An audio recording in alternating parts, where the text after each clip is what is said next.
You know, we tend to think that a perfectly restored world is the ultimate end goal. But what if I told you that even that isn't the final destination?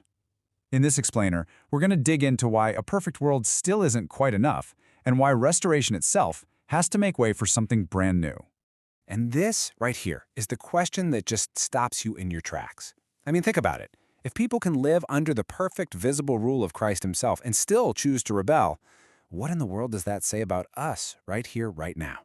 It's a huge mystery, and we're going to piece it together. All right, so first, let's paint a picture of this perfect world.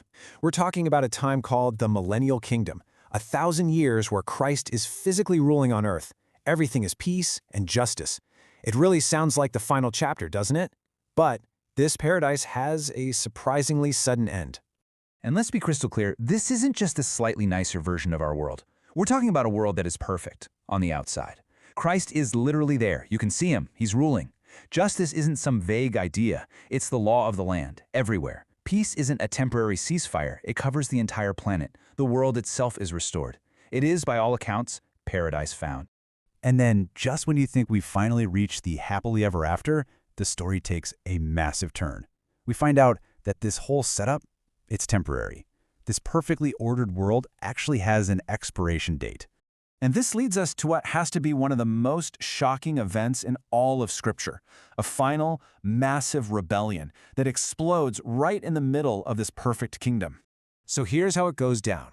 After 1,000 years of peace like nothing humanity has ever known, Satan, who's been locked away, is let out for just a little while. And the result? An immediate global rebellion. It makes no sense, right? Not when you consider the perfect environment everyone's been living in. And that's the question you're probably asking right now, isn't it? Why? If everything is perfect, why throw a match into the gasoline? Why risk everything? It feels like a flaw in the plan, but it's actually the whole point. See, here's the crucial thing to understand. Satan's release isn't some cosmic gamble. It's a final exam. He's not let out to take over. He's let out to reveal what's already there. He's like a giant magnet that pulls all the hidden rebellion right to the surface, exposing the true state of the unredeemed human heart once and for all.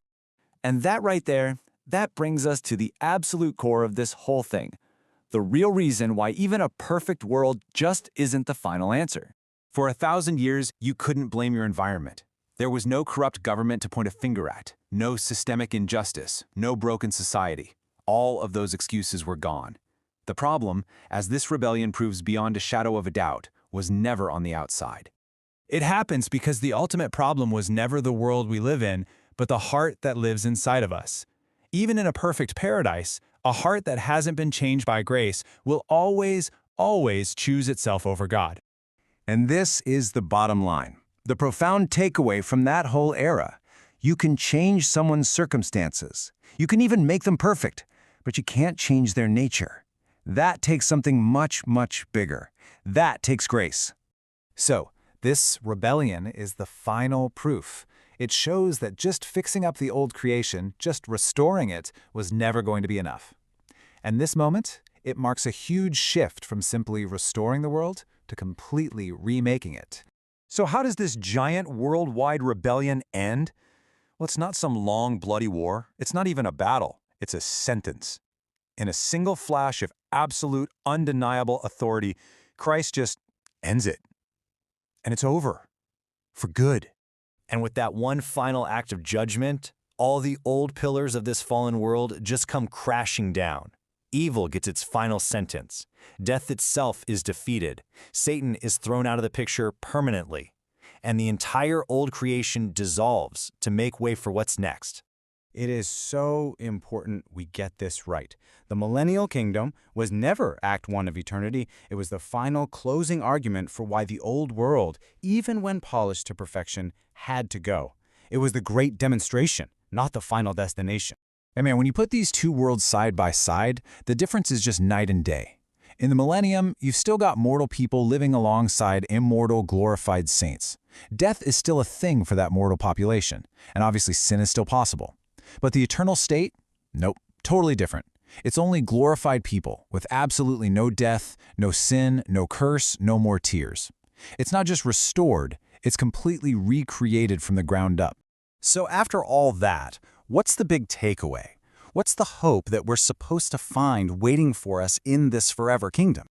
Well, that whole 1,000-year period, with its perfect beginning and shocking end, it teaches us one final unshakable lesson about God, about ourselves, and about what salvation really is. Think about it.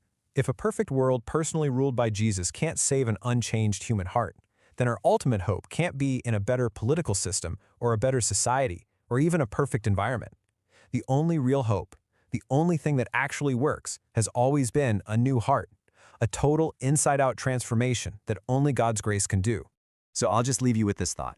If that 1,000-year kingdom with all of its unbelievable peace and justice and beauty, if that's just the opening act, just the final chapter of the old story, can we even begin to wrap our minds around what the new creation, the real forever kingdom, is actually going to be like? Now that's a hope worth holding on to.